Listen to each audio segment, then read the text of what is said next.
Ginagawa na ito ni Manong. Tayo ng tayo. Naka-hazard pa. Teka mots, bilis pa magpatakbo. Ingay-ingay pa ng motor. Uy, uy, uy. Oh brother. Huwag ganon.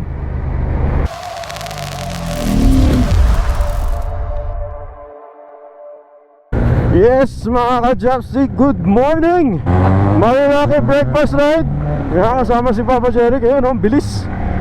Sama rin natin si Boss Arch. Gamit natin ang Rebel 1100. Itong Rebel 1100 na to sa ano to, sa aking kinakapatid, ang brother from another mother. Ay puta ka. Pinapabreakin niya sa akin to. So ayan.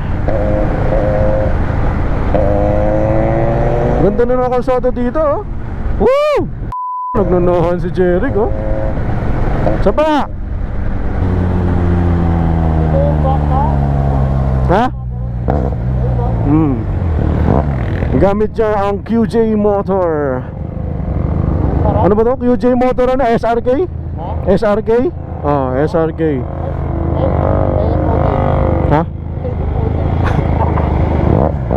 SRK 400. Ang kulit eh. Ano lang siya oh, dual cylinder. Pero grabe naman yung tunog. Pakinggan nyo yung tunog guys oh. Grabe.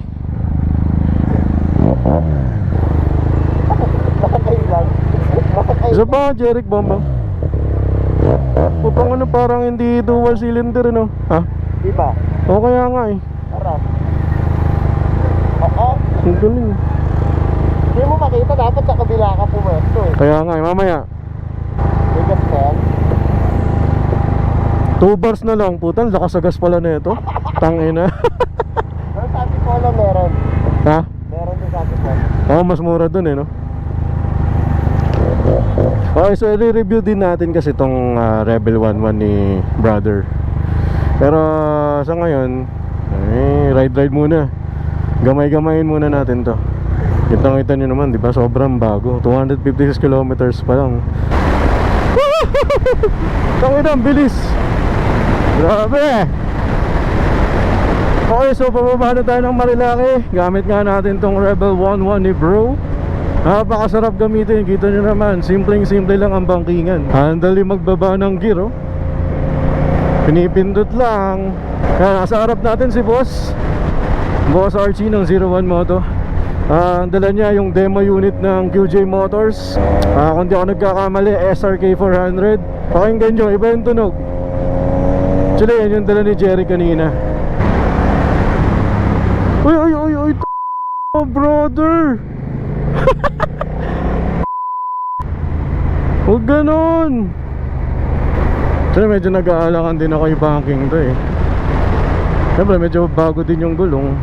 Sana natanggal yung wax coating sa gilid. Pero anyway, siyempre dapat nag-iingat.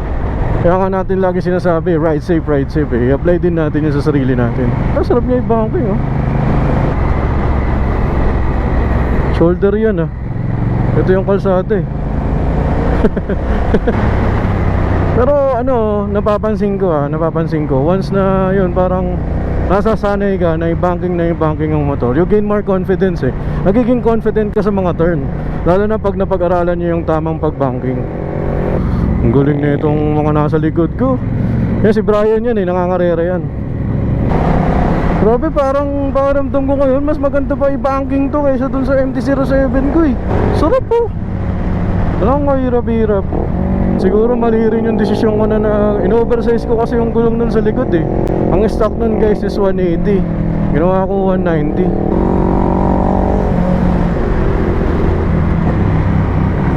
Ayan, kita nyo, nagbago yung gear, di ko pinindot. O preno lang ako nyan. Ganon kalupit ang Honda Rebel 1100. You know? Hey, oy, dami nila. So guys, kaya masarap umakit ng Marilaki. Madami kang masasalubong na ganyan. Hindi yung mga kamote ah. Medyo nababawasan na rin naman sila ngayon. Hindi naman kailangan mag-knee drag dito pre. Par. Diba? Yun, si boss. umuubos ng gilid ng gulong tong mga to eh. Walang mga ano yan, chicken strip kung tawagin. Wabak pa yung Raider oh. Bilis! Wabak pa oh.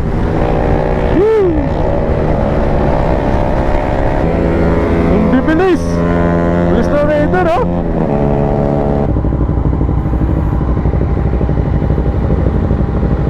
Okay. Sarap. Scooter. Pinakarera ako yung Yun no. Oh, paano ba yan? Konti na lang. Konti na lang. hindi na lang. Hindi na lang din. Matatapos na tayo lang eh. Hanapin na yung ano. Yung bakan. Sarap, sarap ng pababa.